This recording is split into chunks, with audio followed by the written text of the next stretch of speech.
દાહોદ જિલ્લામાં ભર ઉનાળે માવઠાનો ત્રાટક. ફતેપુરા, સુખસર, ઝાલોદ પંથકમાં ગાજવીજ સાથે ભારે વરસાદ. દાહોદ જિલ્લામાં ભર ઉનાળાની તીવ્ર ગરમી વચ્ચે આજે અચાનક વાતાવરણમાં મોટો પલટો જોવા મળ્યો હતો. છેલ્લા એક સપ્તાહથી રાજ્યભરમાં સખત ગરમી અને લૂના માહોલ વચ્ચે દાહોદ પંથકમાં સવારે અચાનક ધૂળની ડમરીઓ સાથે ભારે પવન ફૂંકાયો હતો અને ત્યારબાદ ગાજવીજ સાથે ધોધમાર વરસાદ વરસ્યો હતો.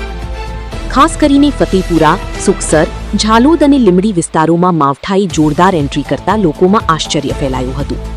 અસહ્ય ઉકળાટ બાદ પડેલા આ વરસાદથી વાતાવરણમાં ઠંડક પ્રસરી ગઈ હતી, જેના કારણે લોકોએ થોડી રાહતનો અનુભવ કર્યો હતો.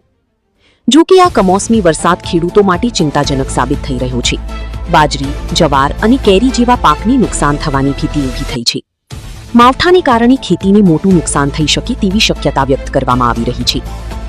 વરસાદ સાથે આવેલા ભારે પવનના કારણે અનેક જગ્યાએ વીજ પોલ ઉખડી ગયા હતા, તેમજ કેટલાક વિસ્તારોમાં ઘરોના છાપરા ઉડી જતા લોકોને મુશ્કેલીનો સામનો કરવો પડ્યો હતો. અચાનક બદલાયેલા વાતાવરણને કારણે સ્થાનિક લોકોમાં ભય અને ચિંતા ફેલાઈ છે. પ્રશાસન દ્વારા સ્થિતિ પર નજર રાખવામાં આવી રહી છે અને જરૂરી પગલાં લેવા માટે તંત્ર સતર્ક બન્યું છે.